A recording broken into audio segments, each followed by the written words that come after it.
Today, a multi-million-dollar football franchise is going to draft a 340-pound man specifically because he knows how to execute a wrestling takedown. Right, which sounds crazy on paper. Totally wild. And then another team is targeting this elite wide receiver just so he can block defensive backs in the run game. Yeah. So forget the commissioner at the podium, and the pristine new team hats.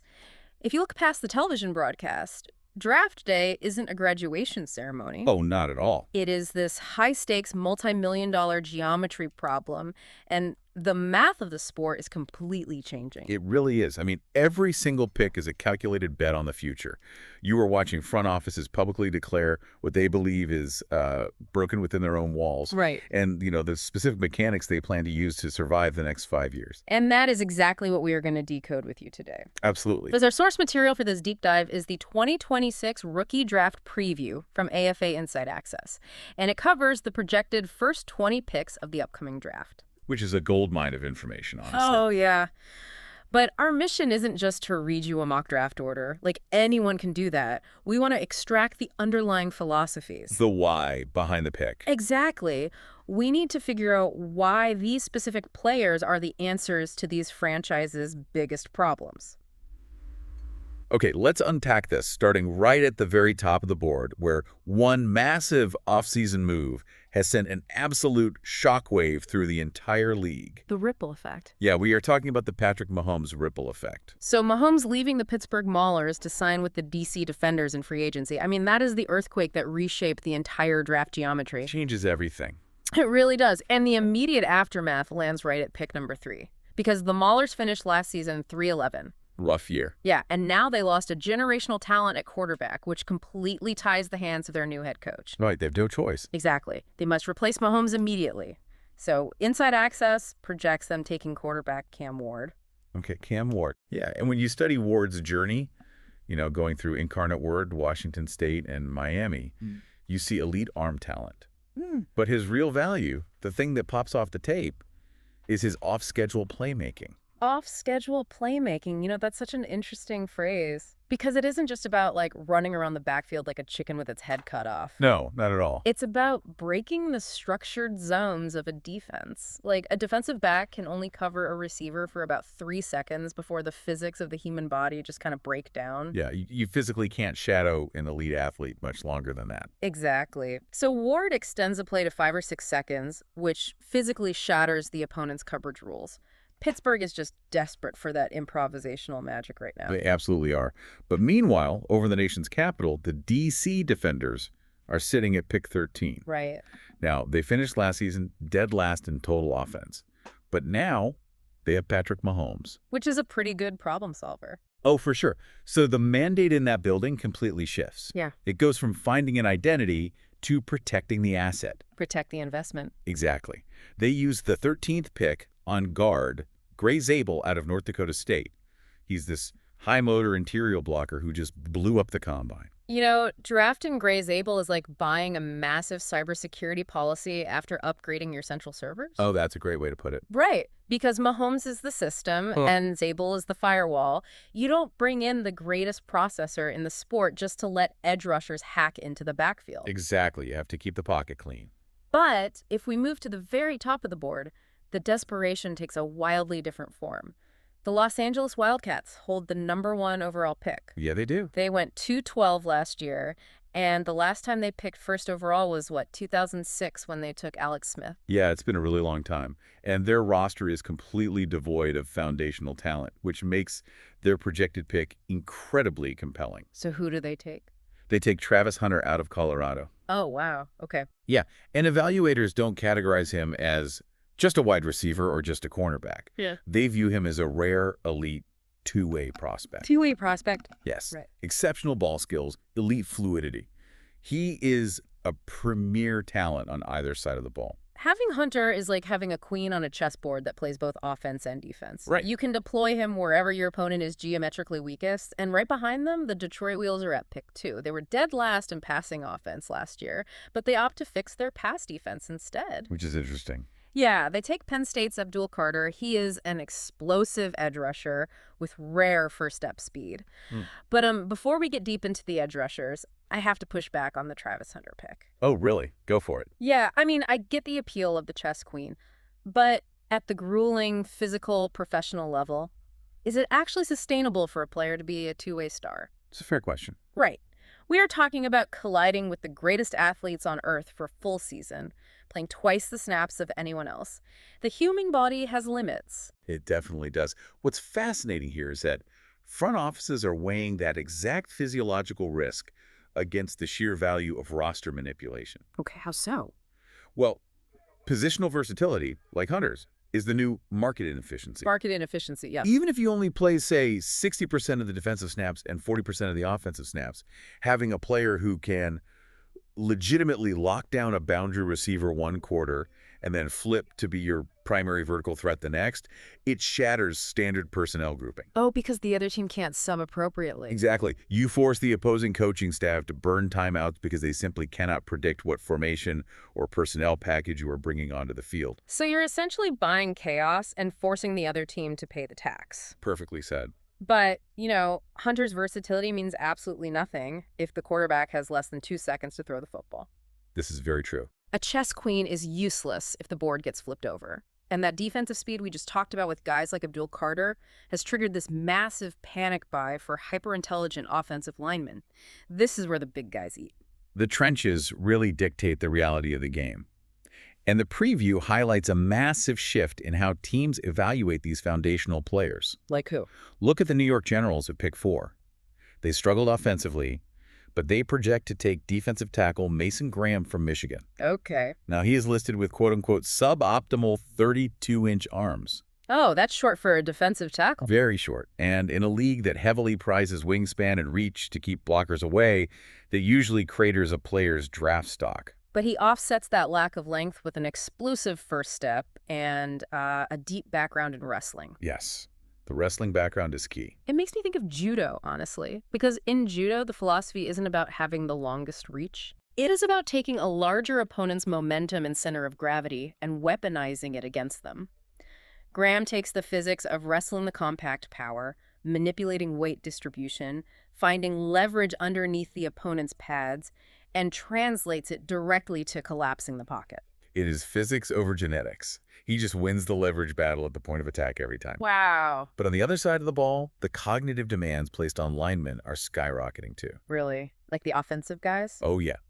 The Ohio Glory at Pick 5 project to take offensive tackle Will Campbell from LSU. Okay. He possesses rare foot speed to mirror quick edge rushers. What? But his most valuable asset is his cognitive load. Yeah. At LSU, Campbell was trusted to call out protection sets. Wait, really? Yes, identifying complex defensive stunts, blitz packages, and twists before the ball was even snapped. That is crazy because calling protections and sliding the offensive line is almost entirely the center's job. Right. Usually the center handles all of that traffic control. Having a tackle do it from the outside edge is just wild. The evolution of linemen is staggering, honestly. They are highly fluid athletes operating as real-time processors. When a tackle diagnoses a disguised blitz from a wide angle, he communicates that geometry to the rest of the line instantly. It is an immense competitive advantage. That makes total sense. And the run on this hyper-intelligent foundation continues. Pittsburgh, using pick 6 acquired from Tampa Bay, takes tackle Armand Membo from Missouri. Yep, building the firewall. Exactly. They are actively building that firewall to protect their new investment in Cam Ward.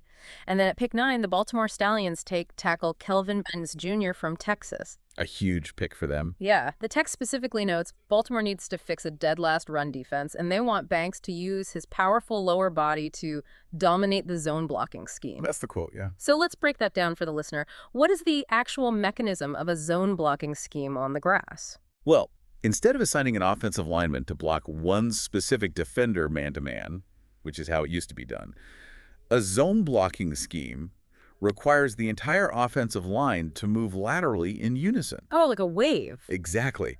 They step like a synchronized wall in one direction, creating natural cutback lanes for the running back based on how the defense flows. Okay. Banks has the lower body power and lateral agility to wash defenders down the line of scrimmage, basically caving in the edge of that moving wall. That lateral synchronization requires incredible discipline. It really does. Atlanta follows a similarly physical mandate at pick 11, grabbing guard Tyler Booker from Alabama. He's a player known for elite upper body strength and heavy hands that just shock defenders at the point of attack. Yeah, Booker's a powerhouse. And the St. Louis Battlehawks at pick 14 draft defensive lineman Kenneth Grant from Michigan. He pairs a massive 342-pound frame with incredibly rare lateral movement. Grant's lateral movement at that mass is terrifying for an offensive line. I mean, 342 pounds, that's a huge human. Right. And when a 342-pound man can suddenly slide across two gaps before the center can even adjust his blocking angle, he detonates the entire geometry of the offensive play. So once those foundational walls are built, you need artillery to launch over them. You do.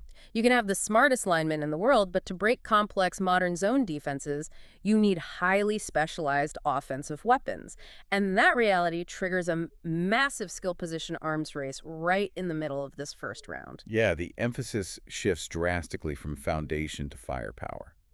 At pick 7, the San Antonio Gunslingers, who desperately need defensive help, by the way, they simply can't pass up the offensive value on the board. It's too good. Yeah, so they take running back Ashton Jeanty from Boise State.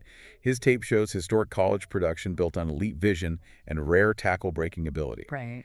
He is a compact feature back who processes running lanes instantly. Then at pick 8, the Memphis Express decide to upgrade their passing attack.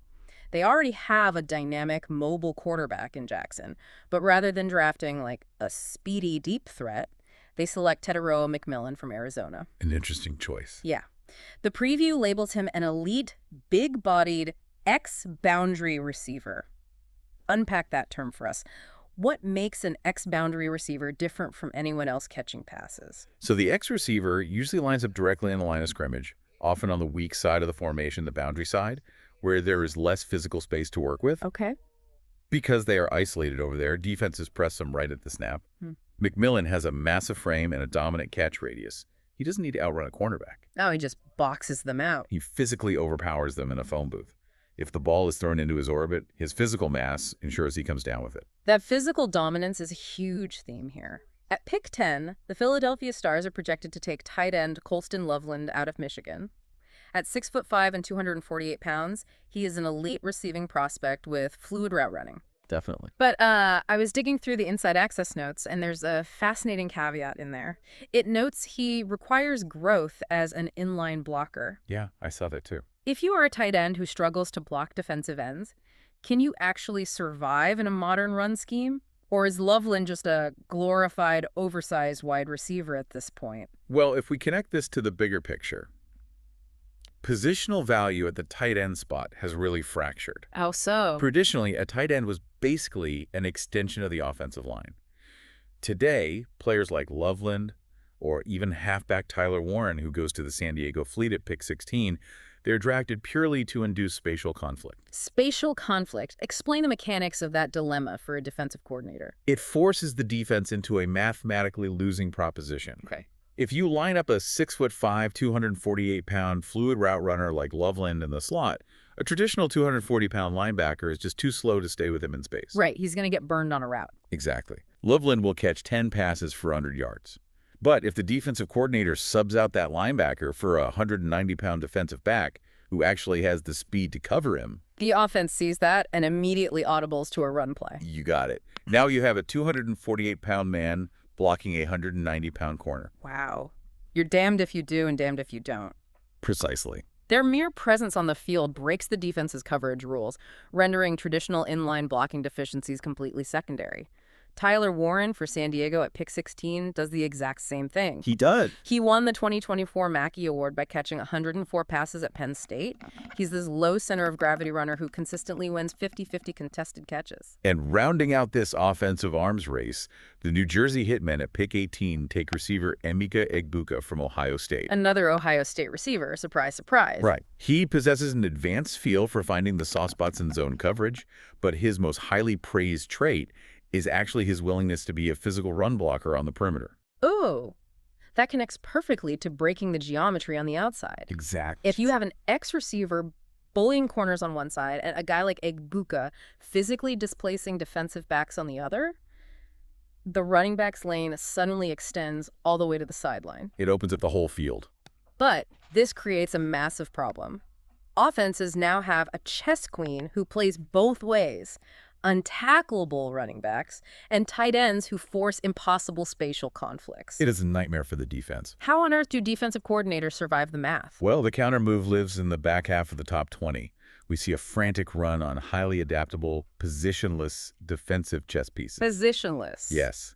Defensive coordinators are hunting for wild cards to counter the offensive fireworks. And this brings us to pick 12. The Detroit Wheels are back on the clock. Here's where it gets really interesting. Oh, this pick is fascinating. Right, because this pick actually belongs to Detroit because of a massive trade they made last year with Las Vegas. They send away superstar tight end Travis Kelce. Yeah, a massive move. And the beautiful irony here is staggering. Detroit trades away offensive royalty, one of the ultimate mismatched spatial conflict weapons in the history of the sport. Truly one of the best. And they use that exact capital to draft defensive lineman Michael Williams out of Georgia. Yep. He is an elite, lengthy edge defender known for strong run defense capabilities. Detroit traded away the fireworks specifically to draft the wet blanket. The irony is so rich, but it illustrates the defensive panic across the league. You must acquire elite athletes on the edge to contain the run and pressure these mobile quarterbacks. It's a necessity. That need for adaptable defenders shows up brilliantly at pick 15, too. The Arizona Wranglers take outside linebacker Jalon Walker from Georgia. Walker, right. He has rare ankle flexion, and his tape shows a player transitioning seamlessly from a traditional off-ball linebacker on early downs to a devastating edge rusher on passing downs. So the quarterback literally does not know what angle he is attacking from until the ball is snapped. Exactly. He's a ghost out there. And at pick 17, the Birmingham Americans draft defensive lineman Walter Nolan III from Ole Miss. The preview uses some heavy terminology here. It says he is an instant fire disruptor who can line up inside as a 3 technique or slide outside to a 4-eye or 5 technique. Yeah, that's definitely scout speak. Unpack those alignments for us, please. Sure. These techniques simply describe exactly where a defensive lineman positions himself in relation to the offensive line. Okay. A 3 technique lines up on the outside shoulder of the offensive guard, designed to shoot through that specific gap and disrupt the interior. Right in the middle. Yeah. And a 5 technique lines up on the outside shoulder of the offensive tackle, out wide, setting the edge. Moving Nolan between these spots on a single drive constantly changes the mathematical angles the offensive line has to use for their protection roles. That's exhausting for an offensive line. Then, at pick 19, the Chicago Fire acquire their own versatile piece by taking cornerback Jaddy Barron from Texas. A great pick. He has 8 career interceptions, but it's not just pure speed with him. Let's dig into how he processes the field. He played slot, boundary corner, and safety. Yeah, and Barron is so valuable because of his real-time processing speed. He isn't just reacting to the receiver running a route. What's he doing? He reads the quarterback's hip rotation post-snap. Wow! He does real-time trigonometry, calculating the angle of the receiver's drake and the quarterback's release point simultaneously. That elite processing is exactly how he hauled in those interceptions. That is next level. And finally, at pick 20, the Denver Gold Draft defensive lineman Derek Harmon from Oregon. He is a massive run stuffer who drastically alters opponent yards per carry averages by absorbing double teams. Yeah, eating up those blocks. Exactly. He's comfortable lining up across multiple fronts, playing nose tackle right over the center, sliding to a 3 technique, or shading outside. Modern defenses absolutely demand these shape-shifting players. Offenses use constant pre-snap motion to reveal whether a defense is in man or zone coverage. They want you to show your hand. Right. So coordinators need players like Walker, Barron, and Harmon to disguise coverages post-snap.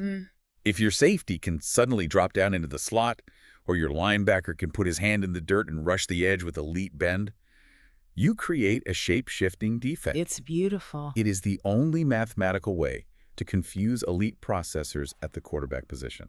So pulling all of these threads together from the AFA Inside Access Top 20, the underlying storylines are incredible.